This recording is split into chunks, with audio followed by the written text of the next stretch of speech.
I understand that Google is not going to negatively rank duplicate content. How likely is it to give it an advantage? So I'm not quite understanding the question, because if it's not going to rank it negatively per se, it's not going to give it an advantage. But I think I know what you're getting at.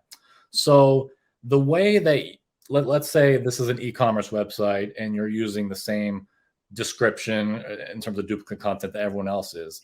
The way you would get yours to rank higher than someone else's, I guess is what you're getting at, is you would have to have some sort of a differentiating factor that makes your website a little bit more informative. So in addition to this description of, let's say, a sweatshirt, you're also going to add something of maybe a personal experience, like on fall winter nights when it gets cold, I like to grab this hoodie and start up a campfire and roast some marshmallows. It keeps me comfortable. So the way you kind of delineate yourself from the same piece of content is I guess to offer a little bit more. And me saying that out loud, it's really not saying much, because that's all Google is doing anyway. They're looking through all this content and they're trying to match it up with the best answer for a person's given query.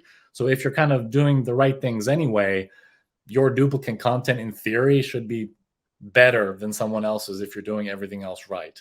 But there's no real way to have an advantage in this sense, since it's a piece of content that's, again, ubiquitously copy pasted across a bunch of websites.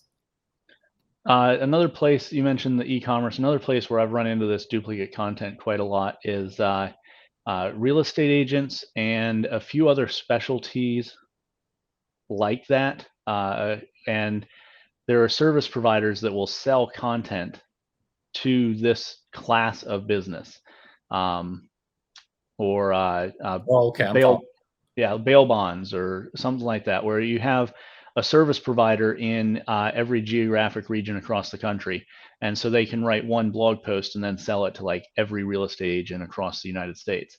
That's their business model, and trying to explain to those real estate agents that having that exact same content on all of the websites doesn't help any of them rank for any keywords that are of any value to their business. Yeah, that brings up another good point as well. Yeah. So I think ultimately there's nothing in duplicate content that's going to really give an advantage to anyone. At the furthest stretch of the imagination, the only advantage that I can think of is that your blog does have additional content without you having had to do anything. But there's already so much content on the internet. Nobody's really looking for another blog post with 10 articles to read versus 5. Focusing on actually serving the customer or serving the audience is where it's at. And nobody really wants another blog post, so it needs to justify even existing. And Frank, just out of curiosity, could you clarify what you just said? Do you mean in the sense of like the blog post? I'm sorry, the duplicate content, you're adding it to the blog post to make it longer to meet Google's minimum requirements, or did you mean something else? I mean, if somebody comes to a website and they see that, oh, there's only 3 blog posts on this website, versus they come to that same website and they see, oh, there's 100 blog posts on this website, they might feel like there's more content there. But realistically, nobody's going to read your 100 blog posts. Yeah, the only way that they're going to find it is that they have a problem that they're searching on Google to be able to locate and read your content. Then very rarely does anybody actually go through and read every post of a blog or any website for that matter. Does that make sense? Yep. Perfect. There's a glut of content. It's just hard to get somebody's attention for 5 minutes, let alone 5 hours.